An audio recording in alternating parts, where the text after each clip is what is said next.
Good morning, good afternoon, good night, wherever you are in the internet world. Welcome to another edition of Golden Independence. Just wanted to do a quick video of what's going on in space, you know, things that are floating out there in the crypto universe. First things first, you may or may have not noticed, depending if you already have the app, the Blockfolio, your Blockfolio app has made a little change, right? It's now the FTX, right? FTX token, yeah. So Blockfolio is now FTX, right? Just let you know that's a major change. That's a big deal. Um, and the information about the FTX and what they're doing in space is all there. So you could do your own research with that. Um, One other thing that's on my mind is this guy Nouriel Robini, right?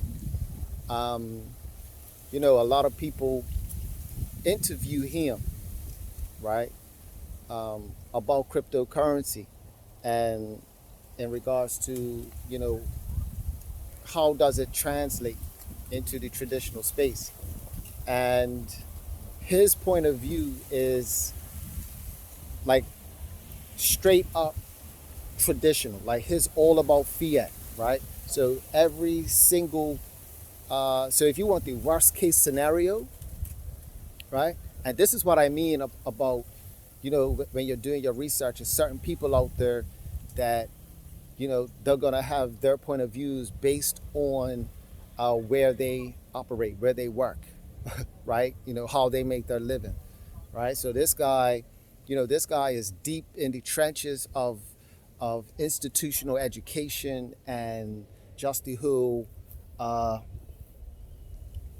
his just all about maintaining uh, what's already here, right? His all about that. So he thinks that all cryptos are basically scams, even Bitcoin, even though Bitcoin is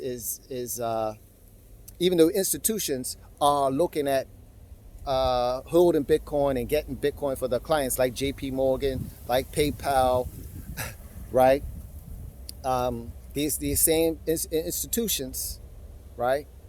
They're and even Congress now, and even governments, even though these governments are creating laws to set up the infrastructure for crypto, this guy Nouriel Rubini is still touting that it's for criminals, and it's basically less than zero because of the energy, all the energy that it uses, the so-called energy, right? Although there's also evidence that suggests that there are many other things that use up more energy than Bitcoin, but that's for another video. You could do your own research on that. Yeah. Um, but just to talk about people like the Nouriel Rubin out there, right? I would say, you could listen to him, and then you could listen to somebody like a Michael Saylor. These people are at opposite ends of the spectrum. My calibrator is leaning more so toward the Michael Saylor side of things. Now, Michael Saylor's point of view would take you right over into the utopia, and why Michael Saylor is getting a lot some credibility, or people are moving behind him, is because he was once against crypto or Bitcoin. Or how about this? It's not even that people are against it. It's because you don't understand it. And you gotta give credit to a man that can admit when he didn't understand something. Michael Saylor did that. He said in the beginning he thought it was hogwash, but he didn't understand it. And then when somebody from the space set him down, and someone who he respected. And that's the other thing. It's like it's got to be somebody that you respect, that's going to be able to for you to come over to their point of view, to see their perception, right?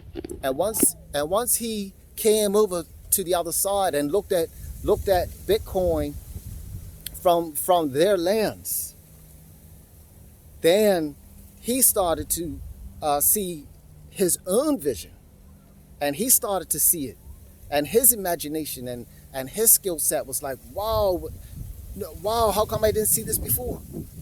So now when he speaks about Bitcoin, he speaks about Bitcoin in a way he's able to capture the essence and break down the essence of Bitcoin in terms of, that utopian state. Yeah, like he talks about it like not really like in terms of money transfer, but I mean he says that, but it's so much more than that. It's basically like digital real estate. Yeah, in cyberspace, and you can hold that wealth and transfer that wealth for the next 100 years. You can't really do that with property, right? But the digital property, it can be done with Bitcoin. And when you listen to him talk, it makes Bitcoin the way of the future in terms of how, not how, but what we will be doing, right? And the arguments that Nouriel Roubini, when he was making about money, it's kind of, I mean, Bitcoin being money is kind of, it's wavering, meaning, it's not scalable. Okay, it's not scalable now. That doesn't mean that it won't be scalable in the future, especially if you have institutions like JP Morgan, PayPal, MasterCard, Visa, right? They're setting things up so that the transactions, can be lightning fast, right? So that the transactions can be lightning fast in terms of crypto.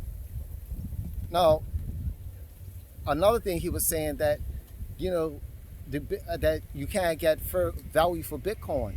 Well, that's relative, right? That's all relative, because right now our mindset is set on fiat dollars, and we price everything in dollars. But in my opinion, it'll be so much easier. Now, this is just my opinion. It'll be easier to price things in Bitcoin, because there may be only 21 million Bitcoin, but there are 21 quadrillion Satoshis. And that's more than enough for everybody. This is why, the diehards, when you heard the diehards say, yo, just get $50 worth, and never let it go, because you will be a millionaire in the end. And why would you be a millionaire? Because there are 21 quadrillion Satoshis.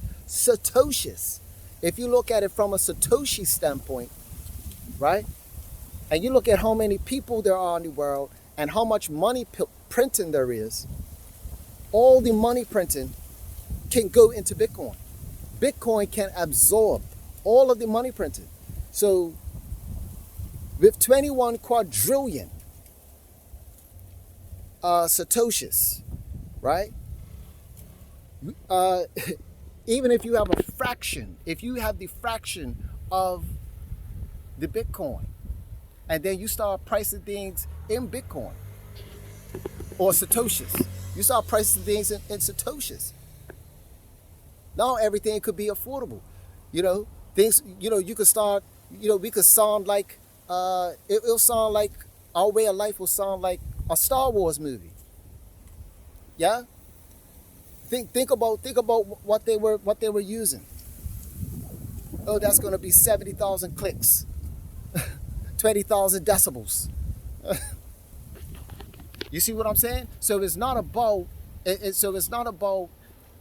the what you're pricing against the currency of the day, i.e. the institutional money, but it's about what the people, because remember, the crypto is the people's money. It's what the people are willing to accept.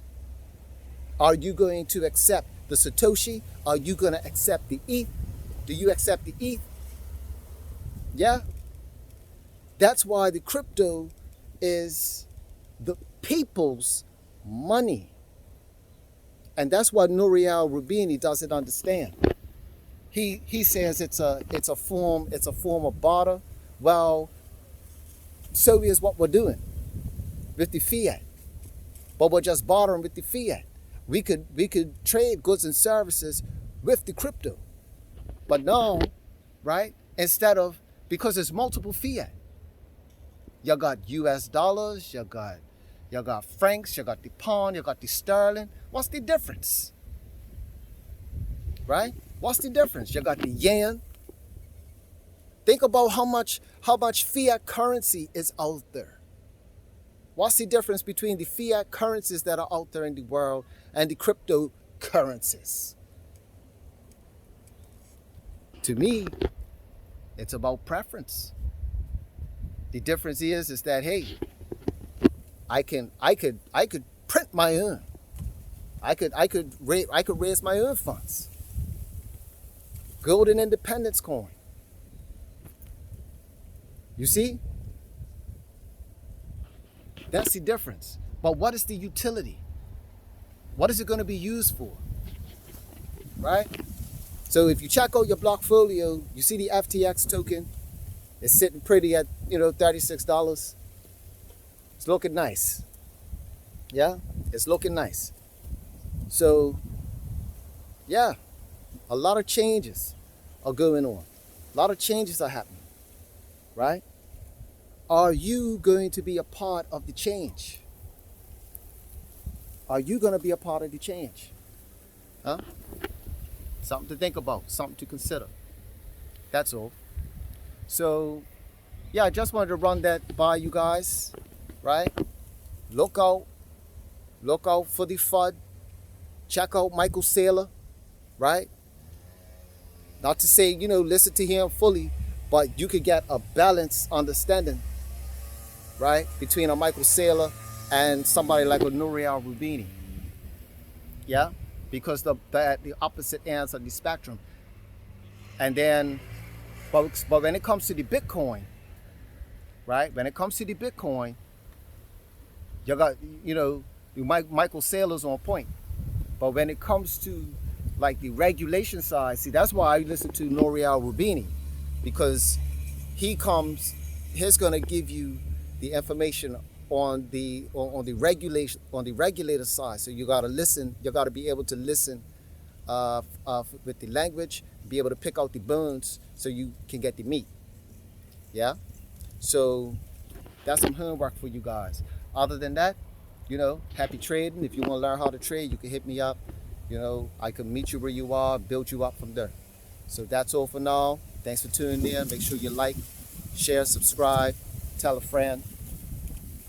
Let's get this crypto, baby. Peace.